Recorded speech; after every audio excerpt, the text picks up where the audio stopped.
Yes, guys, welcome back to another video, and we've got a huge Manchester City update in today's transfer gossip review. Before we get into it, guys, do me a massive favour, yeah? Hit that thumbs up button, it really helps my channel grow, and make sure you subscribe to the channel, and get the comments in down below about what you think about today's rumours. I like seeing what you guys have to say, and it helps boost the channel. Let's start off with this though. Arsenal have agreed a deal with Brentford to sign the 27-year-old Spanish goalkeeper David Raya, who is valued at £40 million. That's from the Evening Standard. My question to you guys on this one, because I don't really know what's going on here, is why are they signing David Raya? I mean, I get that, like, I like Ramsdale. I think he's a good goalkeeper, and for me, he'd be my England #1 goalkeeper. But maybe in the future, it is something that you want to upgrade. He's not the greatest on the ball, but he's not by no means he's bad on the ball. He's just not up there with like the better players. Is there not other areas of the football pitch that they need to strengthen? Maybe another striker, maybe some support on the right hand side for Saka, so he's not just playing every single game. You know, if they get David Raya for 40 million, they've spent £100 million combined on Havertz and Raya. Would that not have been better off getting like a proper mint player like a Caicedo, or getting a big new striker who can help support Jesus? I don't know. I just think that I don't think it's a bad signing. I think it's a good player, but I just think it's a weird signing. Let me know what you think about it. Right, here we go. Big Manchester City news. Manchester City want to sign Leipzig, Croatia, Josko Gvardiol before facing Arsenal in the Community Shield on Sunday. That's from the Daily Mail. Now, we know this already. We covered this on City Extra last night. I think this deal is going to get done tomorrow, which will be Thursday. But yeah, let me know your thoughts in the comments. When do you think it's going to get done? Now, check this out. Manchester City are keen on Rennes 21-year-old Belgian winger Jeremy Doku as a replacement for Riyad Mahrez. That's coming from Fabrizio Romano. Now, Jeremy Doku, I like Jeremy Doku from what I've seen. He only played 1,600 minutes last year. I think he got 11 goals and assists combined. So his goals to minutes record and goals and assists minutes record is actually not too bad. From what people have told me, because like I said, I've seen him play, but I've not seen him play that much. From what people have told me is they're not sure if he'd suit this current system. If you look at his stats, there's a stat going around on Twitter where he's got like the most dribbles in Europe or something. Like, he takes players on all the time. Is that really the sort of player that Pep's looking for now? I mean, I'd take it, but I don't know if that's what Pep's looking for. If you look at this next bit though, Manchester City see Crystal Palace forward Michael Olise as an option to replace Mahrez. Palace manager Roy Hodgson says it will be difficult to keep the French under-21 international this summer. That's from The Athletic. So clearly, Crystal Palace and Roy Hodgson are kind of chill with him leaving, otherwise you wouldn't come out and say that.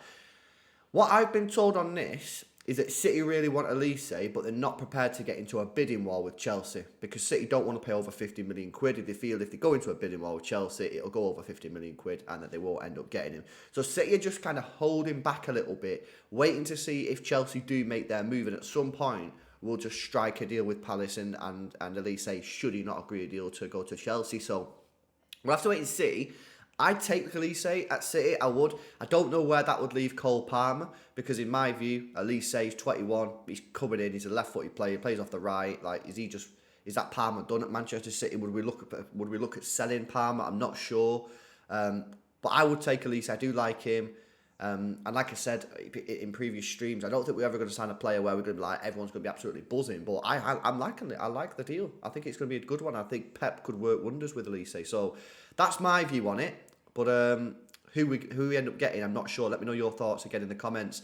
Bayern Munich's £85 million bid for England striker has been turned down as Tottenham want more than £100 million. Bayern are confident of agreeing a £90 million deal for Tottenham's Kane, with manager Thomas Tuchel planning for the new season with him in the team. Kane expects to stay at Tottenham this season if a deal with Bayern is not agreed before their Premier League opener against Brentford. So, I was speaking about this last night on the 12-man podcast that I do with Dan. I think Tottenham now need to be really careful, because if you look at what West Ham have done, West Ham dragged out that Declan Rice deal. They can't buy no one. Because everyone knows they've got 105 million quid, because they broadcasted it everywhere. And now they've got, a month to go? The season starts in 2 weeks. You know, I think Tottenham are going down a very similar path. And I think they just need to get this deal done now. If they've made the decision to sell Kane, right, they need to get this deal done. What's the difference between 90 million and 100 million?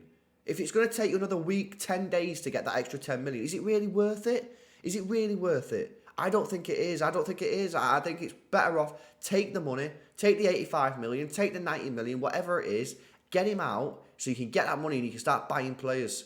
Because if you wait until another 2 weeks, the season's already started. Selling clubs don't really want to sell players because the season's already started. The price is going to go up of every single player you try to buy. So what's the point? It's a false economy. There's no point in pushing to sell a player for 100 million quid if it's going to mean that you've got, 2 weeks to do your magic and the selling club don't want to sell the players and all the prices have gone up. Don't make sense. So for me, if I was Tottenham, personally, I would consider keeping him to the end of the season anyway and just letting him go on a free. But if you are wanting to sell him, get it done now, in my opinion, guys. Really don't drag it on.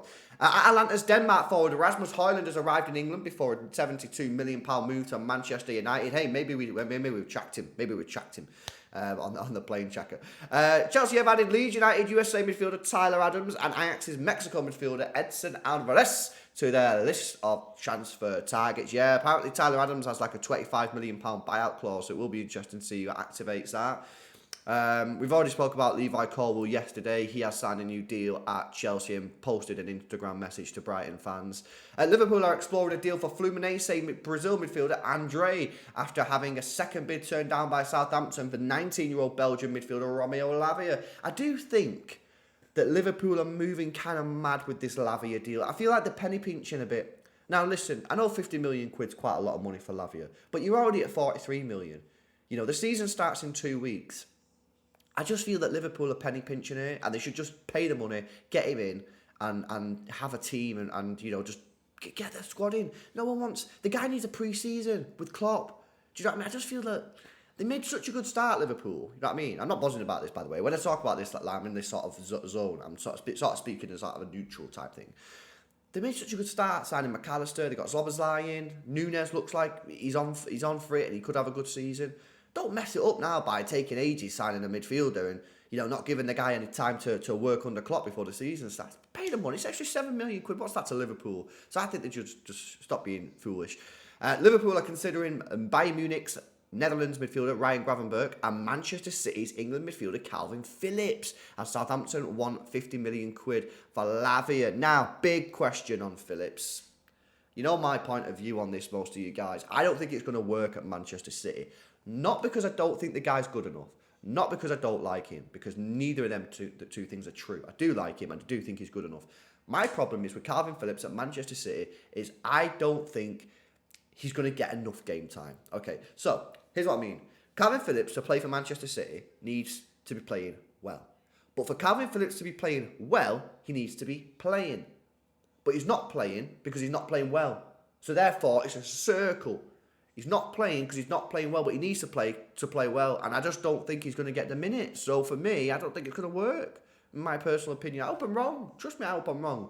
I think the guy's a really good guy, you know. Big Steve telling me he's a good guy and that. But what can I do? The guy can't play. You know what I mean? I don't know. So it's a sad situation, but I don't think it's going to work out. I hope I'm wrong. I really do. Northern Ireland defender Johnny Evans is set to be offered a 1-year deal by Manchester United after rejoining on a short-term basis this summer. That's kind of a mad one, isn't it? No one really expected that, to be honest. Nottingham Forest will listen to offers above 40 million quid for Wales forward Brennan Johnson, with Tottenham, Brentford and Aston Villa all interested. 40 million quid, a lot of money, but clearly there's a lot of suitors for him. Tottenham, Brentford and Villa there. Yeah, it'll be interesting to see who goes for him. I imagine if Tottenham lose Kane, they might end up going for him. Check this one out as well. Alex Scott, the guy I signed on FIFA. Bournemouth have had reopened talks with Bristol City over a £25 million deal for Alex Scott, having had a £22 million bid rejected. Be interesting to see if that gets accepted. Manchester City's Portugal midfielder Bernardo Silva is desperate to join Barcelona, but the La Liga champions' financial situation makes a move unlikely. Yes, it's not happening, mate. It's not happening. They do not have the cash in them. I think Bernardo's at City now. Did you see him speaking about Kovacic as well? He said like he's going to make us better and help us win more titles. Bernardo Silva said that about Kovacic, so maybe I'm reading too much into that, but he's sort of speaking like as if this season, so hopefully he stays. PSG have triggered a £50 million release clause to sign Barcelona's 26-year-old French winger Ousmane Dembele. Yeah, I think that's going to get done, innit? West Ham have ended their interest in 28-year-old England midfielder James Ward-Prowse because they're not prepared to meet Southampton's asking price. That's from Sky Sports. West Ham are expected to agree a deal with Ward-Prowse with a bid closer to 40 million quid valuation. That's from the Times. Okay, So you've got two completely different things. That's why I love doing these transfer reviews, because Sky Sports are saying it's done, it's over, and the Times are saying it's going to get done. So who knows? I personally don't like Ward-Prowse. I don't think he's a good player. I think he's great at set pieces. I think other than that, he lacks a lot. And I think that's why he's still at Southampton at the age of 28. I think if he was any good at all, I think a bigger club would have picked him up. No disrespect to him, no disrespect to Southampton. It's just what I feel. And I think that West Ham could do a lot better than getting James Ward-Prowse. Ajax have hijacked West Ham's £14 million pursuit of Manchester City's 19-year-old Portuguese winger Carlos Borges.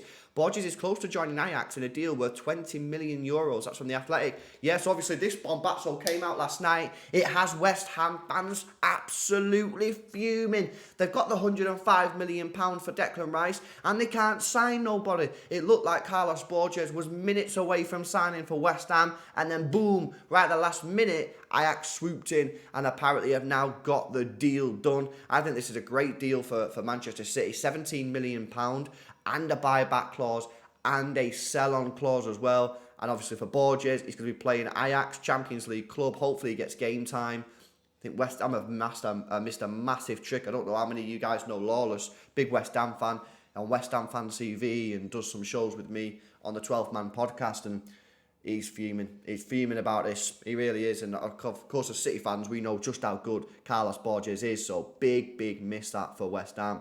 Everton could move for West Ham's 33-year-old Jamaican striker Mikel Antonio after he failed to secure a move to Saudi Arabia. Oh, he didn't get the bag. That's a shame. That's a bad move, Everton. What are they doing, man? Just go and get a striker that can score goals. Weird. Galatasaray hope to complete an £11 million deal for Tottenham's 26-year-old French midfielder Tanguy Ndombele. I like Ndombele. I think he's a good player. I think at £11 million, I think that's a good risk to reward ratio. And finally, Leeds are considering a move for Manchester United's 22-year-old English defender Brandon Williams. Rule of law. We've got some there. Arrival, departure, Højlund in the car there, Kane underneath me. And then finally, yeah, obviously England women beating China 6-1. Big dubs to them. Guys, there we go. Big video. Big Manchester City news. We'll have to wait and see what happens now with the Gvardiol deal. What's going to happen there? Are we going to get Olise? Will it be Jeremy Doku? Will Bernardo Silva end up going, or will he end up staying? It's been a big show, so let me know your thoughts in the comments section down below the video. Massively helps the video. Make sure you drop a like on it. Subscribe to the channel as well if you're new. 67% of people who watch this video are not subscribed. So even if like a small minority of you guys did subscribe, it boosts the page massively. So please subscribe to the channel. And guys, I'll see you tomorrow. See you later.